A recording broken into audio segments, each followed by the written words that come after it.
बिस्मिल्लाहिर्रहमानिर्रहीम। Welcome to the next video in information and communication technology.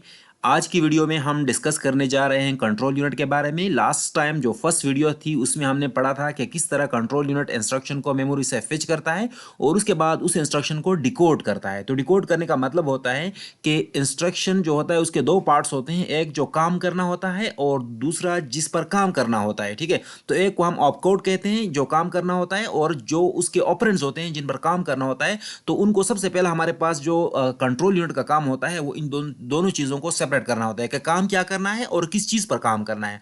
अब हमें तो यहाँ तक तो पता है कि ऐसा करता है, लेकिन कैसे करता है वो आज की वीडियो में मैं डिस्कस करने जा रहा हूँ। तो सबसे पहले आप देखें, जिस तरह यहाँ पर हमने लास्ट टाइम पढ़ा था कि हमारे पास हमने क्या किया हुआ है, हमने यहाँ पर एक कम्बिनेशनल सर्किट बनाया हुआ है और इस सर्किट के आगे हमने डिफरेंट गेट्स लगाए हुए हैं। तो एक गेट हमारे पास एंड यहाँ पर लगाया हुआ है, एक गेट यहाँ पर लगाया हुआ है, एक गेट यहाँ पर और एक गेट यहाँ पर।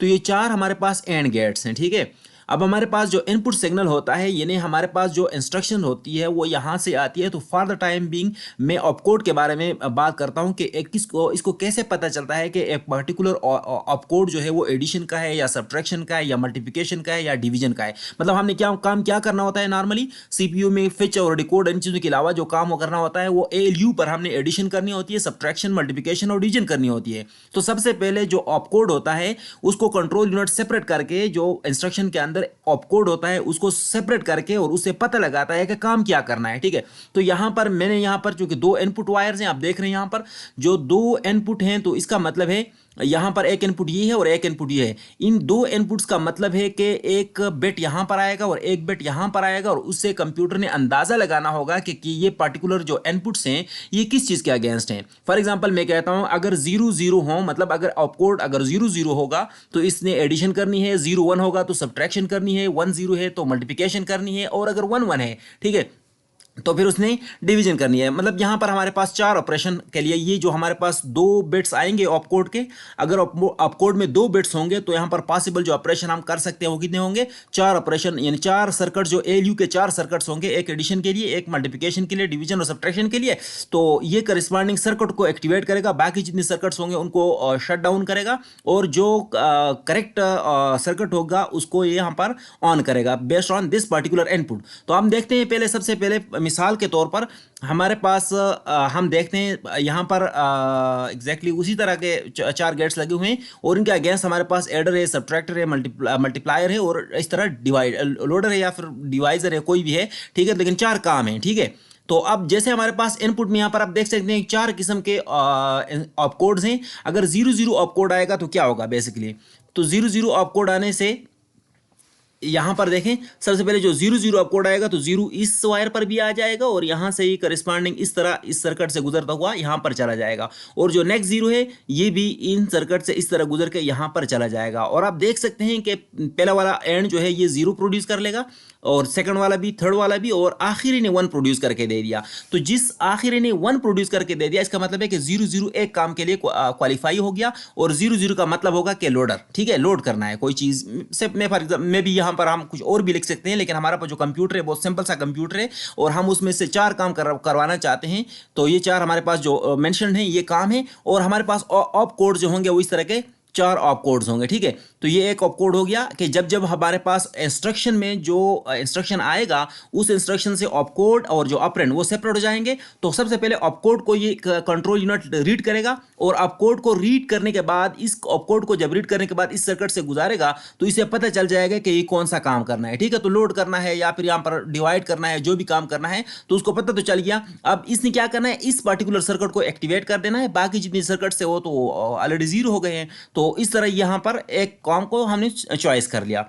अब मिसाल के तौर पर हम ऐसा करते हैं कि नेक्स्ट हमारे पास जो ऑपकोड है, फॉर एग्जांपल वो 0 1 है, तो 0 1 का ऑपकोड जब आएगा तो 1 इस सर्किट से होकर यहाँ पर इस तरह इस गुजर के, और यहाँ पर आप देख सकते हैं कि 1 1 0 0, क्योंकि ऊपर वाले दो 1 है ये तो डायरेक्ट इनपुट है, और नीचे वाले जो 0 हैं ये बेसिकली इन्वर्टेड नॉट गेट से गुजरे हैं, तो इसलिए ये 0 0 हो गए हैं। इसलिए जो नेक्स्ट इनपुट आएगा वो यहाँ से गुजर के और इस फॉर्म में यहाँ पर पहुँच जाएगा। अब आप देखें इस टाइम हमारे पास बाकी सारे 0 आ गए हैं और जो सब्ट्रैक्टर है वो एक्टिवेट हो गया है। तो इसका मतलब है 0 1 का मतलब होगा क्या है, सब्ट्रैक्ट करना है, ठीक है। तो काम की नौइयत तो इसने जान ली है कि बेस्ड ऑन ऑफ कोड ये डिसाइड कर सकता है कि क्या काम करना है, ठीक है। अब नेक्स्ट अगर हम देखेंगे तो हम नेक्स्ट हमारे पास से फॉर एग्जांपल 1 1 है, तो जब 1 1 आएगा यहाँ से गुजरता हुआ एग्जैक्टली इन दिस वे, और यहाँ पर हमारे पास जो नेक्स्ट 1 होगा ये भी यहाँ से गुजरता हुआ जब ऐसे चला जाएगा, तो आप देख सकते हैं कि बाकी सब जीरो हो गए हैं और जो एडर सर्किट है वो एक्टिवेट हो गया है। तो अब जो 1 1 का इंस्ट्रक्शन कोड आएगा, जो ऑप कोड आएगा, तो उस ऑप कोड से पता चल जाएगा कि जब 1 1 आएगा तो ये कौन से सर्किट को एक्टिवेट कर लेगा, एलयू का जो एडर होगा, यानी जो ऐड करने वाली सर्किट होगी उसको ऑन कर लेगा, जबकि बाकी जितनी सर्किट्स होंगे उनको क्लोज कर लेगा। इसी तरह ये हमारे पास अगर हम 1 0 का कहें तो 1 0 यहाँ से जब जाएगा तो 0 इस सर्किट से होते हुए यहाँ पर इस तरह पहुँच जाएगा, और 1 यहाँ से इस तरह गुजरते हुए यहाँ पर पहुँच जाएगा। और आप देख सकते हैं कि इस टाइम जो हमारे पास मल्टीप्लेक्सर या मल्टीप्लायर है वो एक्टिवेट हो गया है, जबकि बाकी जितनी भी सर्किट्स है वो क्लोज हो गए। तो ये हमारे पास बेसिकली एक डिकोडर है। कंट्रोल यूनिट का फर्स्ट पार्ट जो होता है वो डिकोडर होता है, जिसमें हमने ऑपकोड जो होता है, इंस्ट्रक्शन का जो ऑपकोड सिर्फ होता है, उस ऑपकोड को हम लेते हैं और उसे डिसाइड करते हैं कि क्या काम क्या करना है, और इसी तरह यही सर्किट बना होता है। तो अब हमारे पास ये जो सर्किट है ये एक छोटा सा कंट्रोल यूनिट है जो डिसाइड कर सकता है कि एक पार्टिकुलर ऑपकोड किस चीज के अगेंस्ट है। तो इसका मतलब है कि 0 0 होगा तो लोडर होगा, 0 1 है तो ये हमारे पास कौन सा था, एडर था या जो भी था, और 1 0 है तो ये सब्ट्रैक्टर है, और 1 1 है 1 0 है तो मल्टीप्लायर है, और 1 1 है तो वो सब्ट्रैक्टर है। तो इसी तरह ये जो हमने पहचान लिया है कि अभी हम ऑपकोड से डिसाइड कर सकते हैं कि काम क्या करना है, ठीक है। अब हमारे पास ये एक कंप्लीट सर्किट हो गया, और ये इस सर्किट को हम किसी चिप में एम्बेड करके, और इसे जो यहाँ पर दो इनपुट्स हैं इनको बाहर करके, और यहाँ से आने वाला जो ऑपकोड होगा, ऑपकोड के दोनों बिट, एक बिट यहाँ पर फायर करेंगे और दूसरा बिट यहाँ पर छोड़ेंगे, और इनको छोड़ने के बाद हमें यहाँ पर पता चल जाएगा कौन सा सर्किट एक्टिवेट करना है। तो this is how control unit decides that what to do, ठीक है। क्योंकि कंट्रोल यूनिट ने डिसाइड करना है कि एक इंस्ट्रक्शन में what to do and how to do, या ऑन व्हाट टू डू, क्या करना है और किस चीज पर करना है, ठीक है। तो इन चीजों को क्वालिफाई करने के लिए कंट्रोल यूनिट का जो फर्स्ट पार्ट होता है वो होता है इस तरह का एक डिकोडर। ये जो हमने डिकोडर बनाया है इसको हम कहते हैं बाइनरी डिकोडर, क्योंकि this decoder is capable of, यहां पर आप देख सकते हैं कि this decoder is basically capable of doing 4 things based on 2 bits of opcode. इस तरह हमारे पास जो बड़े कंप्यूटर्स होते हैं उनमें जो नंबर ऑफ इंस्ट्रक्शंस बहुत ज्यादा होते हैं। अब ये हमारे पास जो चिप होगा इस कंट्रोल यूनिट में हमें चूंकि 4 काम कर सकते हैं, तो हम कहते हैं इस चिप का जो इंस्ट्रक्शन सेट है वो 4 है, क्योंकि 4 किस्म के इंस्ट्रक्शंस ये पहचान सकता है, and it is capable of understanding 4 kind of instructions.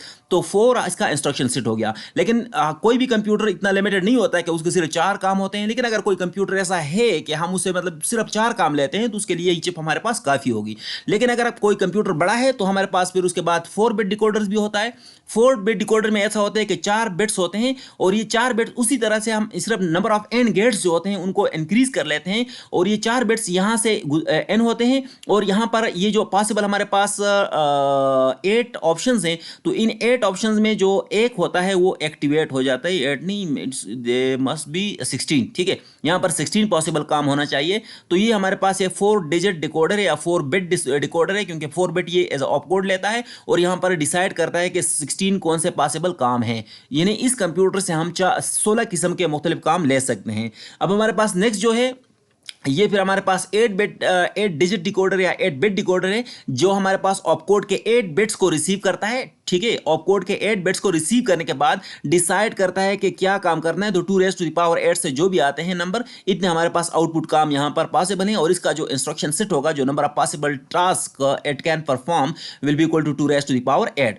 और ये हमारे पास था आज का छोटा सा वीडियो, जिसमें हमने ये अंडरस्टैंड करना था कि एक CPU के अंदर जो कंट्रोल यूनिट होता है वो कंट्रोल यूनिट कैसे अंडरस्टैंड करता है कि हमने क्या काम करना है और किस चीज़ पर करना है। वो तो ऑपरेंड्स होंगे ऑफ कोर्स, वो जो इंस्ट्रक्शन काउंटर रजिस्टर है उसमें पड़े होंगे। अब इसने क्या करना होता है, इसने जब पता चल जाता है कि काम करना है एडिशन, तो जो ऑपरेंड्स होते हैं उन ऑपरेंड को लेके इसने एलयू का एडर एक्टिवेट कर देना है। बाकी एलयू का काम है वो इन दोनों चीज़ों को जो ऑपरेंड हमने पास किए होंगे उनको ऐड कर लेगा। बाकी वो हम कैसे करते हैं इंशाल्लाह नेक्स्ट लेवल हम नेक्स्ट वीडियो में हम उसको सर्किट लेवल पर अंडरस्टैंड करेंगे। लेकिन फॉर द टाइम बिंग आप कंट्रोल यूनिट के बारे में हम कंप्लीटली जान चुके हैं कि कंट्रोल यूनिट का जो मेजर टास्क होता है वो ये होता है कि इंस्ट्रक्शन को डिकोड करना है, कि इंस्ट्रक्शन में काम क्या करना है और कैसे कहां पर करना है। तो यहां पर हमने अच्छी तरह जान लिया कि अभी हमारे पास अब कोड की बेस पर हमारा कंप्यूटर डिसाइड कर सकता है कि क्या काम करना है। अब जो काम करना है उसका जो आउटपुट केबल था या आउटपुट बस थी उसको उस पार्टिकुलर सर्किट तक पहुंचाना है जिस सर्किट में वो काम करना है। अगर एडर है तो एडर के पास, सब्ट्रैक्टर है तो सब्ट्रैक्टर के पास, अगर कोई लॉजिकल ऑपरेशन है तो लॉजिकल ऑपरेशन में एलयू के अंदर जो सर्किट होगा उसको यहां पर डायरेक्ट कर देना है। ठीक है, थैंक यू सो मच। इंशाल्लाह नेक्स्ट वीडियो में फिर हम एएलयू के बारे में पढ़ेंगे कि एएलयू में जो डिफरेंट सर्किट्स होते हैं वो कैसे काम करते हैं और किस तरह कंट्रोल यूनिट से जो रिसीव्ड सिग्नल होता है उसको प्रोसेस करके हमारे पास मैथमेटिकल ऑपरेशन जो है परफॉर्म करता है। Thank you so much. इंशाल्लाह सी यू इन नेक्स्ट वीडियो।